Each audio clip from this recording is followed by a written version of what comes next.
बागेश्वर में कुछ समय पूर्व बीडी पांडे परिसर में एनएसयूआई और विद्यार्थी परिषद के छात्रों के बीच बवाल हुआ था तथा कुछ छात्रों को न्यायिक हिरासत में भेज दिया गया था। न्यायिक हिरासत से बाहर आने के बाद एनएसयूआई के कार्यकर्ताओं द्वारा एक प्रेस वार्ता रखी गई, जिसमें छात्रों द्वारा अपने पक्ष की बात रखी गई। आइए सुनते हैं क्या कहना है एनएसयूआई के कार्यकर्ताओं का। देवभूमि जन हुंकार समाचार के लिए बागेश्वर से मैं सीमा खेतवाल। विवाद होता है और दोनों गुट जो है आपस में भिड़ते हैं, विवाद होता है। उतने में जो है जो 3 शिक्षक होते हैं, वहाँ पर 4 शिक्षक मौजूद थे, 3 शिक्षक वहाँ से चले गए और जो चौथा शिक्षक है वो बहुत वहाँ पर जो हमारे साथ बहसी करने लग गया और मेरे को माँ बहन की गाली तक दी। और मेरी माँ नहीं है तो मैं वो दर्द मैं जानता हूँ। उन्होंने मेरे को माँ बहन की गाली दी और जातिवाचक शब्दों का प्रयोग किया। फिर उसके बाद देखता हूँ बागेश्वर जिले में आरएसएस से लेकर एबीवीपी से लेकर भाजपा तक के जितने भी गुंडे हैं वो वहां पर आती है और उनके पीछे पीछे कोतवाल अपना नाकाम जो है पुलिस बल कहूंगा मैं, पुलिस फोर्स लेकर वहां पर आता है। और जब पुलिस बल वहां पर पहुंचता है तो पुलिस बल के सामने ही मेरे साथियों पर जो है भाजपा के गुंडों द्वारा जो है मारपीट की जाती है। फिर उसके बाद मैं एसपी सर से मैं कॉल करता हूं, उनको बताया मैंने कि घटना का ऐसा हुआ है। तो मेरे को कहते हैं कि वही जो है मेरे को व्हाट्सअप करके भेजो। मैंने कहा ठीक है। तो क्योंकि उस समय माहौल ऐसा बन गया था कि सारे उनके जो है बागेश्वर के सारे कार्यकर्ता वहाँ पर आगे थे, भाजपा के गुंडे जितने भी लाठियाँ लेकर। हम कोतवाल सर तक वहाँ पर थे। उन्होंने कहा कि थाने में जाकर कोई फ़ायदा है नहीं क्योंकि मैं तो यहीं पे हूँ। हमने कहा FIR हमारे FIR जो है एक्शन लो, उस पर कार्रवाई करो, हम FIR करें। तो हमने कहा नहीं एसपी सर से, हमने एसपी सर से बात की। वो बोलते ठीक है व्हाट्सअप कीजिए। उसी समय मैंने खुद एक FIR मैंने अपने नाम से, एक मेरे भाई पंकज कुमार के नाम से, एक भाई बड़े भाई कमलेश गढ़िया जी ने, हमने 3 FIR उसी समय उनको व्हाट्सअप किया। और मैं देखता हूँ हम रात के 10 बजे तक कैंपस के अंदर डरे हुए थे, सहमे हुए थे, क्योंकि बाहर वो लोग पूरा गुंडागर्दी कर रहे थे, पूरा हमको घेरने का कार्य कर रहे थे। फिर उसके बाद मैं फिर से एसपी सर को कॉल करता हूँ, कोई रिस्पांस नहीं आता है, ना कॉल रिसीव करते हैं। फिर हमारे 5 साथियों ने 112 में जो है शिकायत दर्ज की, उस पर भी कोई कार्रवाई नहीं हुई। और फिर बड़ी मुश्किल से जैसे रात कटती है, सुबह देखता हूँ 5 बजा नहीं, दरवाजे में वहाँ पर पुलिस आकर हमारे दरवाजों में लात मारा जाता है। जैसे उठा तो मेरे 5 साथियों को जो है वहाँ से गिरफ्तार करके ले गए। फिर मैं उनके पीछे आता हूँ। कोतवाल को पूछा मैंने कि भाई इन लोगों ने इतना बड़ा क्या अपराध किया है। ये साक्ष्य मेरे पास है जो मैंने FIR कराए थे, अभी तो इस पर कोई कार्रवाई नहीं हुई है। तो कोतवाल द्वारा स्पष्ट रूप से मुझे कहा जाता है कि राहुल तुम चले जाओ, तुम्हारा कोई नाम नहीं है, तुम छात्र संघ अध्यक्ष हो, तुम चले जाओ, हम इनको देख लेंगे। लेकिन मेरा मन नहीं माना। मेरे साथी हैं जो मेरे साथ मजबूती के साथ खड़े रहते हैं, मेरे हर एक संघर्ष में साथ देते हैं। मेरा मन नहीं माना। मैंने जितने भी मेरे साथी हैं जो मेरे संपर्क में, उनको बुलाया। 20-30 लोगों को मैं एसपी कार्यालय जाकर एसपी का घेराव करने के लिए वहाँ पर जा रहा था। तो मुझे जो मेरे संबंधी हैं, मेरे मित्र हैं, उनके किसी का कॉल आता है। वो कहते कि राहुल मुझे खबर आई कि थोड़ी देर में आप भी गिरफ्तार होने वाले हो। तो मैंने कहा कोई बात नहीं, देख लेंगे। तो उसके बाद जैसे ही हम एसपी कार्यालय जाने की तैयारी करते हैं तो पुलिस फोर्स जो है 11 साढ़े 11 बजे समथिंग वहाँ पर पहुँचता है। तो मैं उनसे सवाल करता हूँ कि भाई सुबह तो कहते कोतवाल सर कि तुम्हारा तो नाम ही नहीं है, अभी क्यों आप मुझे ले जा रहे हो। तो उनके द्वारा कहा जाता है कि भाई देखो ऊपर विधायक का आदेश है, कॉल आया है, तो आपको आना पड़ेगा। चलिए ठीक है। तो मैं जैसे आया तो मेरे साथी जो है बड़े भाई में हमारे सीनियर लीडर हैं गोकुल परिहार जी, वहाँ पर आए, उन्होंने बात की। हमारी जो FIR थी उस पर कोई कार्रवाई नहीं हुई। और फिर बाद में जब हम यहाँ से जो है हमको हथकड़ियाँ पहनाकर जो है इन लोगों ने हमको जेल भेजने का कार्य किया। फिर हमको पता चलता कि उसके बाद इन लोगों ने हमको मारपीट, चोरी, डकैती जैसे आरोप लगाए हैं, जो काफ़ी निंदनीय है।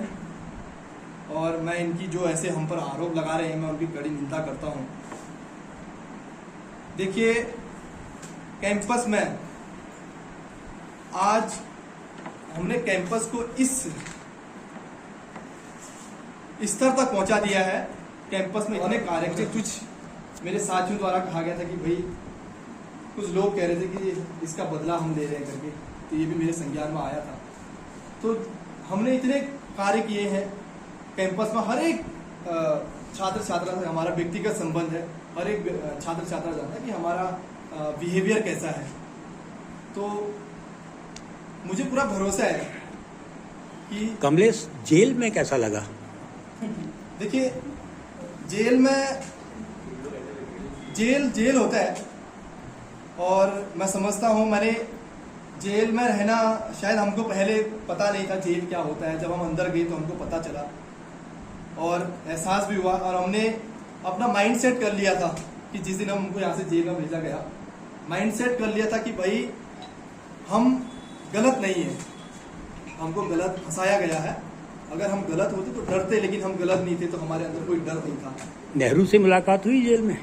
नेहरू जी से मुलाकात हुई अल्मोड़ा जेल में? नेहरू जी जो है वो हम उनके विचारधाराओं पर चलते हैं, और हमको पता है कि नेहरू जैसे क्रांतिकारी भी उसी जेल में है, तो हमें गर्व भी महसूस हो रहा था। और हम उस जेल से यह संकल्प लेकर भी आए हैं कि हम जो है नेहरू जी के विचारधाराओं पर चलेंगे, भगत सिंह जी के विचारधाराओं पर चलेंगे, बाबा साहेब की विचारधाराओं पर चलेंगे।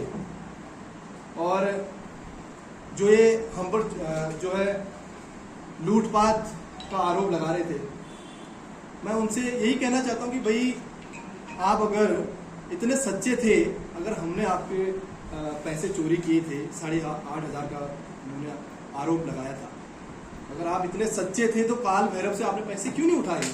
मैं तो यही सवाल करना चाहता हूँ। जितने भी तुम्हारे उनके नेतागण हैं जो अपने आप को बहुत बड़े समझते हैं, अगर आप लोग सच्चे हो तो क्यों नहीं आप लोगों ने वो पैसे उठाए? नहीं, आप लोग जो जेल गए हैं और जो पूरा मामला जो आप लोगों ने अभी बताया, वो सीधे सीधे राजनीतिक रूप से आपको गिरफ्तार करके छात्र दमन हुआ है, है ना? अब एक छात्र दमन, जिस वजह से आप जेल गए थे, वो वजह तो पूरे उत्तराखंड में फैली हुई है। सांप्रदायिकता जो पूरे उत्तराखंड में फैली है, और कांग्रेस का एक बहुत बड़ा कार्यक्रम है सिख सांप्रदायिकता से भारत को बचाने का, ठीक है ना? आपने देखा अभी बांग्लादेश में जो हुआ, वो सांप्रदायिकता के खिलाफ बहुत बड़ी लड़ाई जीती है वहाँ के लोगों ने। ऐसे ही हम श्रीलंका में देख चुके हैं।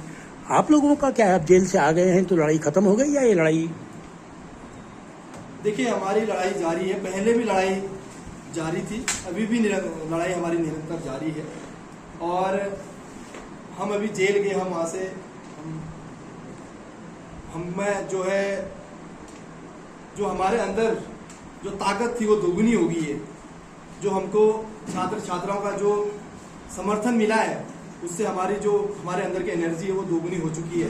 हम कैंपस के लिए तो संघर्ष आज तक करते आए हैं, और हम इसके बाद अपने प्रदेश में भी संघर्ष करेंगे। जो हर एक जो प्रदेश के छात्र छात्राओं के साथ अन्याय होता है, कहीं पे भर्ती घोटाले होते हैं, उनके साथ कुछ भी होता है, हम हर एक संघर्ष में साथ देंगे। तो हम विश्वास करें कि बहुत लंबे समय के बाद हमें छात्रों के बीच में से 6 नेता मिले हैं जनता के पक्ष में। बिल्कुल बिल्कुल। उस दौरान क्या हुआ, जो एक शिक्षक के द्वारा वहाँ पर थोड़ा सा अभद्र टिप्पणियाँ मेरे छोटे भाई पर की गई, और उस शिक्षक के द्वारा लगातार उंगलियां दिखाकर बात करना, इस कारण तो उस प्रकरण के दौरान थोड़ा सा वहाँ पर बहस हुई, धक्के मुक्के लगे। और उस दौरान क्या हुआ, उस थोड़ी देर बाद हमने देखा कि लगभग जो उनके सीनियर लीडर थे वो सब लोग आकर कैंपस में पहुंच गए, हम लोगों को डराने धमकाने का काम और पुलिस के सामने हाथापाई का काम हुआ। हम लगातार कोतवाल से, पुलिस से रिक्वेस्ट करते रहे कि आप हमारी एफआईआर लिखिए, हमारी एफआईआर लिखिए। कोतवाल ने हमको स्पष्ट संदेश दिया कि नहीं, सारा थाना तो ये है, तुम एफआईआर किसके पास लिखवा। हमने कहा ऑनलाइन लिखवा दीजिए, हम चले जाते, आप एक सिपाही भिजवा दीजिए। उसके बाद लगातार रात के 10 बजे तक हम कैंपस के भीतर बैठे रहे। एसपी साहब को लगातार कॉल किया, लेकिन उसके बाद भी हमारी एफआईआर नहीं लिखी गई। सुबह हम 5 बजे उठते हैं तो तड़के से बिस्तर से ही हमको पुलिस अरेस्ट कर ली थी। मेरा एग्जाम भी था, साथियों का एग्जाम भी था, और सुबह 5 बजे तड़के से अरेस्ट कर लिया जाता है। मैं सवाल पूछता हूँ कि आपने हमको अरेस्ट क्यों किया? वो कहते हैं आपके खिलाफ मुकदमा। मैंने बोला मुकदमा चलो ठीक है, ले लिया आपने, लेकिन हमारी एफआईआर का क्या हो? उसके बाद थोड़ी देर बाद हमारे सीनियर साथी आते हैं। राहुल कुमार तब तक पूरा खुला घूम रहा होता है। राहुल कुमार को कहा जाता है कि भैया आप घर जाइए, आपके खिलाफ कुछ भी, कोई भी प्रकरण में आपका नाम नहीं है, आप वापस जाइए, कॉलेज जाइए, आप छोड़ दीजिए। तो हम, मेरे सीनियर लीडर आते हैं, वो कहते हैं कि आपने एफआईआर क्यों नहीं लिखी? 24 घंटे के अंदर तक आप एफआईआर लिख सकते हैं।